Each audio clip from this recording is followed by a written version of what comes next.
दुश्मन को अपनी जान कहते हैं, हम अपनी जान के दुश्मन को अपनी जान कहते हैं। मोहब्बत की इसी माटी को हिंदुस्तान कहते हैं, मोहब्बत की इसी माटी को हिंदुस्तान कहते हैं।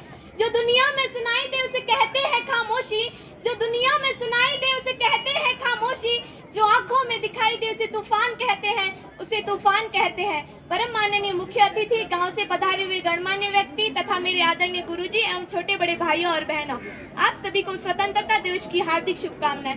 मैं जीतू राठौड़ पुत्री श्री कालू सिंह जी आज राष्ट्र निर्माण और देश प्रेम के उपलक्ष्य में अपने कुछ विचार आप सभी के साथ साझा करना चाहूंगी। आजादी का असली मतलब वही समझ सकता है जिसने कभी गुलामी की है। हम सौभाग्यशाली हैं जो हमने स्वतंत्र भारत में जन्म लिया। यूं तो आजादी की लौ 1857 में ही जल चुकी थी, जो कि 1947 में हमारे देश को आजाद कराई।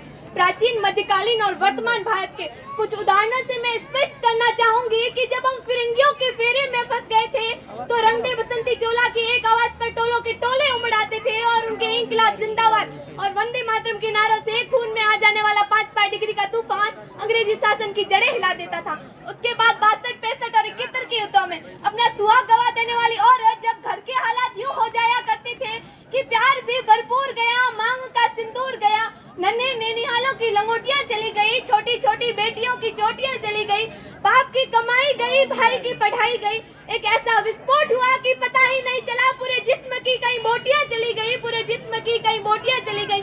अरे आपके लिए तो एक आदमी मरा ऐसा, मेरे घर की तो रोटियां ही चली गई, मेरे घर की तो रोटियां ही चली गई।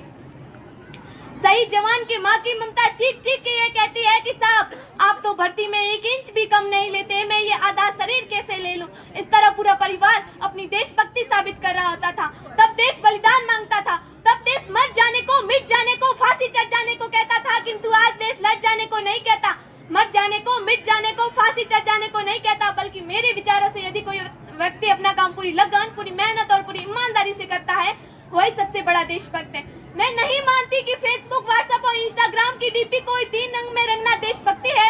यदि आप कहेंगे कि वर्ष में 2 बार तिरंगा हाथ में लेना देशभक्ति है, तो मैं पूछना चाहूंगी कि फुटपाथ पर रहने वाला बच्चा ट्रैफिक की छांव में नंगे पांव में जब तिरंगा बेच रहा होता है, तो क्या आप उसे उसकी देशभक्ति कहेंगे? नहीं, है उसकी देशभक्ति नहीं, बल्कि पेट के भूख की शक्ति है जो उसे ऐसा करने पर मजबूर कर देती है। क्योंकि ना वो मस्जिद को जानते हैं, ना वो शिवालयों को जानते हैं, ना वो मस्जिद को जानते हैं, ना वो शिवालयों को जानते हैं। वो पेट के भूखे ऐसा, वो भोजन के निवालों को जानते हैं, वो केवल भोजन के निवालों को जानते हैं। अपने परिवार, अपने समाज और अपने देश के प्रति समर्पण का भाव है देशभक्ति। हर देशद्रोही के जीवन में आने वाला तूफान है देशभक्ति, ताकि हर देशद्रोही ये समझ सके कि अगर तू परिंदा है तो ये आसमान तेरा है, अगर तू दरिंदा है तो ये शमशान तेरा है।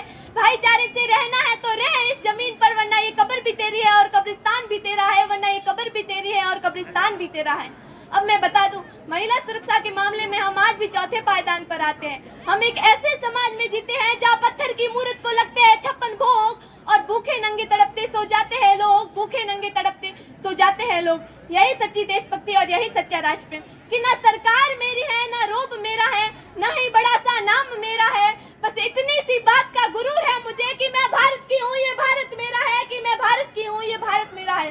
परंतु एक वैचारिक बीमारी जो हमारे समाज में मुझे नजर आती है, कहा जाता है कि हम दुनिया के सबसे बड़े लोकतंत्र हैं, जहाँ हिंदू पैदा होता है, मुसलमान और ईसाई पैदा होता है, परंतु बदकिस्मती से आज इंसान पैदा नहीं होता, परंतु बदकिस्मती से आज इंसान पैदा नहीं होता।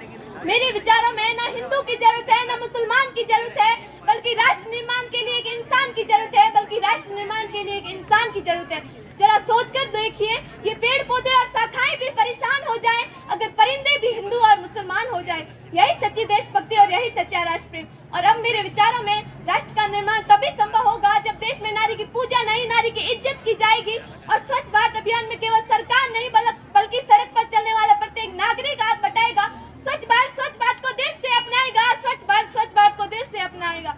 और अब मेरे विचारों में देश का निर्माण तभी संभव होगा जब एक गरीब बच्चा मध्याह्न भोजन के लिए नहीं बल्कि ज्ञानार्जन के लिए सरकारी स्कूल की चौखट पर जाएगा। और अब मैं सैल्यूट करना चाहूंगी सरहद पर दिन रात खड़े हमारी रक्षा के लिए हर उस जवान को, हमारे देश की पुलिस प्रशासन और किसान को, और हर उस व्यक्ति को जो अपना काम पूरी लगन, पूरी मेहनत और पूरी ईमानदारी से करते हैं, जिनके बिना राष्ट्र के निर्माण की कल्पना करना भी असंभव सा लगता है।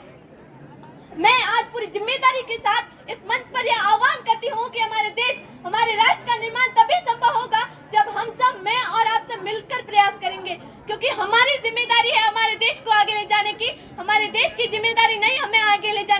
हमारी जिम्मेदारी है अपने देश को आगे ले जाने की, अपने वतन को आगे ले जाने की और अपने राष्ट्र को आगे ले जाने की। और अंत में मैं बस यही कहना चाहूंगी कि मेरा हिंदुस्तान महान था, महान है, महान रहेगा, कि मेरा हिंदुस्तान महान था, महान है, महान रहेगा। होगा हौसला सबके दिलों में बुलंद, तो एक दिन पाकिस्तान भी जय हिंद कहेगा, एक दिन पाकिस्तान भी जय हिंद कहेगा। अरे पाकिस्तान ही क्यों, सारा जहां जय हिंद कहेगा, क्योंकि सारे जहां से अच्छा हिंदुस्तान हमारा, हम बुलबुले हैं इसके, ये गुलसिता हमारा। जय हिंद, जय भारत।